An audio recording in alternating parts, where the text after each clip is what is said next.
Halo teman-teman, selamat datang di channel Orbitro bersama saya Vincent. Kali ini saya pengen sharing singkat aja tentang beberapa pertimbangan saya waktu milih raket. Soalnya pas pertama saya belajar badminton dulu, ini juga jadi masalah. Saya bingung pas dihadapkan dengan banyak pilihan raket. Ya saya ngertinya cuma pilih merek A, merek B, selesai. Dan penjualnya cuma menjelaskan yang ini beratnya 3U, yang ini 4U, ini head heavy dan sebagainya. Ya saya sebagai pemula mana ngerti ya bedanya apa. Jadi saya harap sharing kali ini bisa membantu teman-teman, terlebih yang baru belajar main badminton atau baru mau cari raket, supaya lebih gampang menentukan raket mana yang tepat. Pertama, saya biasanya mulai dari budget. Ini berguna buat membatasi pilihan raket kita supaya nggak terlalu luas dan tentunya sesuai sama kemampuan finansial kita. Budget ini meskipun uang kita unlimited, tetap harus ditentuin. Misalkan, saya pilih dari range 500 sampai 700 atau 200 sampai 400. Jadi biar mempersempit aja pilihan kita, nggak yang terlalu kesana kemari gitu, milih yang ini, milih yang itu. Nah, terus juga jangan lupa anggaran buat senar, ini kadang kelupaan. Yang kedua, berat raket. Biasanya pakai huruf U atau F gitu indikatornya, misal 3U, 4U, 5U, dan seterusnya. Semakin tinggi angkanya, berat atau gramasinya justru semakin ringan.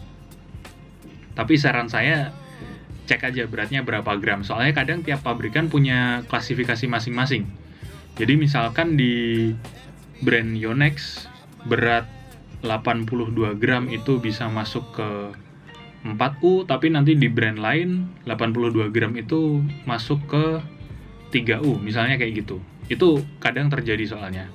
Jadi buat memastikan mending langsung tanya aja ini beratnya berapa gram.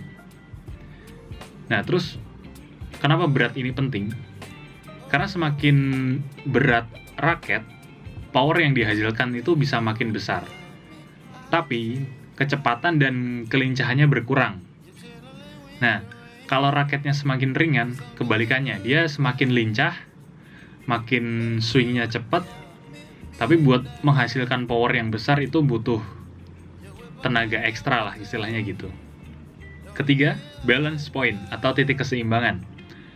Ada 3 kategori, yaitu headlight atau ringan di kepala, terus balance, seimbang, dan head heavy atau berat di kepala.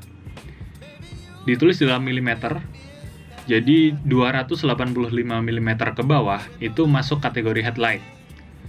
Lalu 285 sampai 290 itu balance, dan di atas 290 itu head heavy atau berat di kepala. Nah, raket yang headlight itu punya manuver yang cepat dan lebih gampang dikendalikan. Cocok buat player yang mainnya defensif atau yang suka main rally panjang. Lalu raket balance buat player all round, jadi dia defense enak, buat nyerang enak, tapi ya standar aja gitu. Di semuanya enak tapi nggak ada yang lebih menonjol. Nah terus yang raket head heavy itu punya power yang besar dan cocok buat player ofensif atau seringkali juga dipakai sama pemain single buat membantu menghasilkan pukulan yang keras, jadi staminanya lebih terjaga gitu. Keempat, kelunturan shaft atau batang raket. Secara umum dibagi 3, yaitu fleksibel, medium, dan stiff. Shaft yang fleksibel bisa menghasilkan pukulan keras tanpa menguras banyak tenaga, karena terbantu gaya pegas dari shaftnya. Tapi akurasinya berkurang, sedangkan semakin stiff atau kaku, akurasinya bertambah, tapi buat menghasilkan pukulan yang keras, butuh tenaga ekstra karena makin susah buat mengaktifkan gaya pegas di shaft raket yang kaku. Jadi buat yang tenaganya masih kurang, saran saya pilih yang fleksibel aja, atau ya mentok medium lah.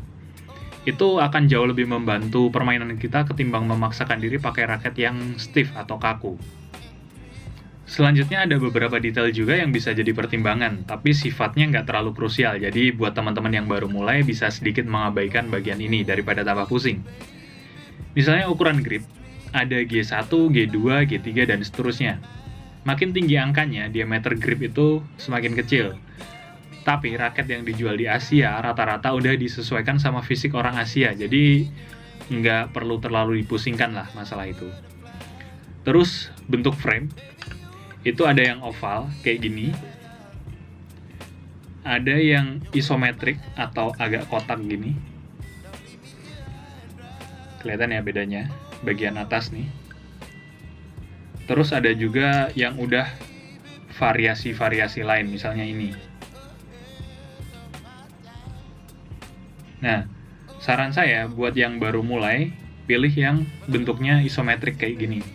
Ini lebih gampang untuk dipakai karena posisi sweet spotnya dia lebih lebih luas gitu. Jadi potensi untuk terjadi mishit itu lebih kecil. Nah, setelah itu ada juga kontur frame, misalnya ini.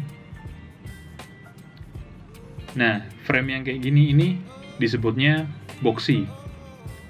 Dia flat gitu ya. Frame kayak gini cenderung membantu di bagian power. Terus yang satunya itu aerodynamic.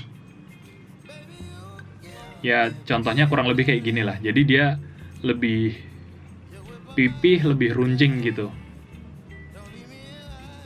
Nah, ini akan membantu kecepatan dan kelincahan raket itu. Nah, sebenarnya masih banyak nih yang bisa jadi poin perhatian karena teknologi raket hari ini udah berkembang pesat banget. Tapi detail-detail itu bisa dipelajari sambil berjalannya waktu dan mencoba-coba raket supaya kita benar-benar tahu gimana feel dari raket itu sendiri. Jadi ringkasnya, yang perlu diperhatikan ketika kita mau beli raket adalah budget, berat, balance point, dan kelenturan shaft. Kalau teman-teman sendiri ada prioritas lain nggak waktu pilih-pilih raket? Coba tulis di kolom komentar ya, kita diskusi di sana. Sekian video kali ini, terima kasih buat yang udah nonton video ini sampai selesai. Kalau kalian merasa video ini bermanfaat, jangan lupa subscribe dan share ke teman-teman yang lain. Saya Vincent, undur diri.